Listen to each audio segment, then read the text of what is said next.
আসসালামু আলাইকুম ভিউয়ার্স, মুবাশিরা চ্যানেলে আপনাদের সবাইকে স্বাগতম। আজকে আমি খুব সুন্দর একটি গোলাপ ফুলের ডিজাইন নিয়ে আপনাদের সামনে হাজির হয়ে গেছি। আজকের এই গোলাপ ফুলের ডিজাইনটি আর্ট করাও যেমনই সহজ, এর কাজটিও আমি খুব সহজভাবে দেখিয়ে দিয়েছি। তো পুরো ভিডিওটি না টেনে প্লিজ দেখার অনুরোধ রইল। প্লিজ একটি লাইক করে দিবেন এবং সাবস্ক্রাইব করে পাশে থাকা বেল আইকনটি অল করে দিবেন। এবং অলরেডি যারা আমার চ্যানেলকে সাবস্ক্রাইব করে ফেলেছেন তাদের অসংখ্য ধন্যবাদ। আপনাদের জন্যই এত কষ্ট করে এই ভিডিওগুলো তৈরি করি। সো একটি কমেন্ট, লাইক এবং শেয়ার আশা করতেই পারি।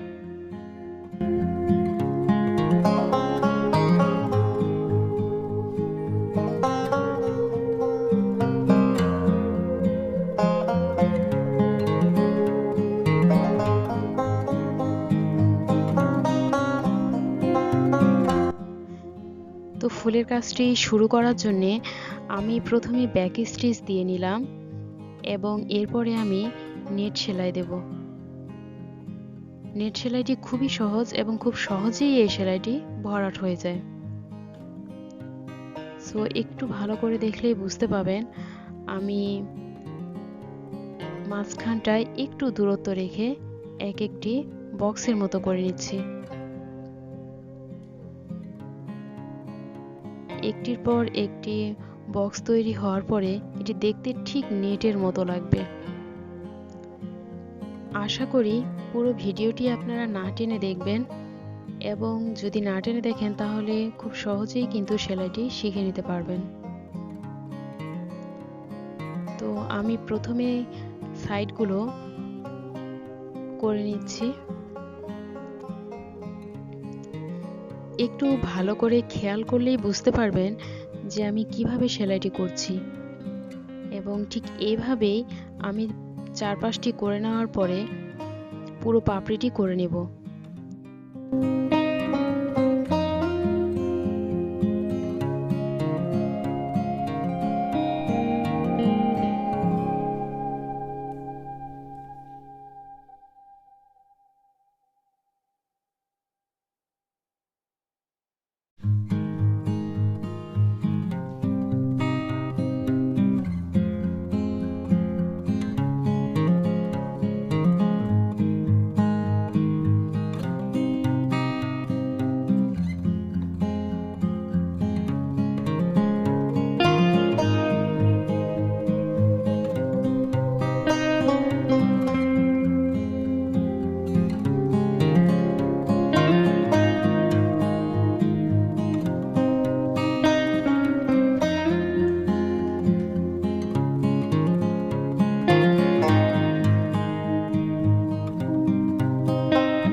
পাপড়ির কাজটি আমার শেষ হয়ে গেছে।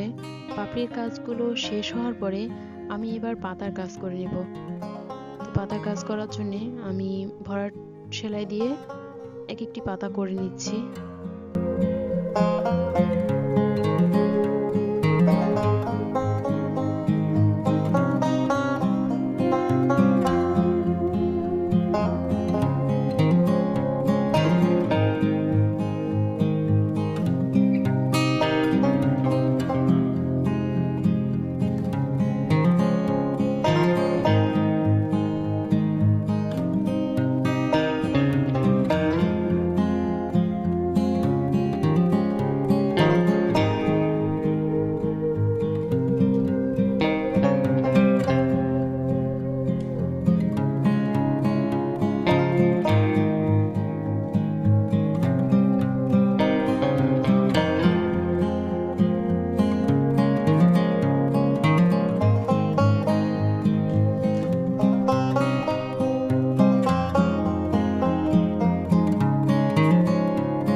ফুলের কাজ শেষ হয়ে যাওয়ার পরে আমি প্রত্যেকটি মাথায় এক একটি কড়ির মতো করে দিয়ে নিচ্ছি।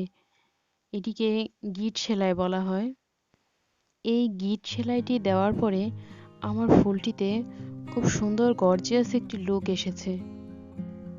এই পর্যন্ত যারা আমার ভিডিওটি দেখেছেন তাদেরকে অসংখ্য ধন্যবাদ, এবং প্লিজ আমার ভিডিওটিতে একটি লাইক দিবেন এবং আমার চ্যানেলটিকে সাবস্ক্রাইব করে আপনাদের ফ্রেন্ডস এবং ফ্যামিলিদের সাথে আমার এই ভিডিওটিকে শেয়ার করে অনেকে দেখার সুযোগ করে দিবেন। পুরো ফুলের কাজটি শেষ হওয়ার পরে আমার ফুলের ডিজাইনটি দেখতে ঠিক এরকম হয়েছে। আর এই কাজটি আপনারা আপনাদের ছোট বাচ্চার জামায় এবং সোফার কুশন কভারে, টেবিলের উপরে করতে পারেন।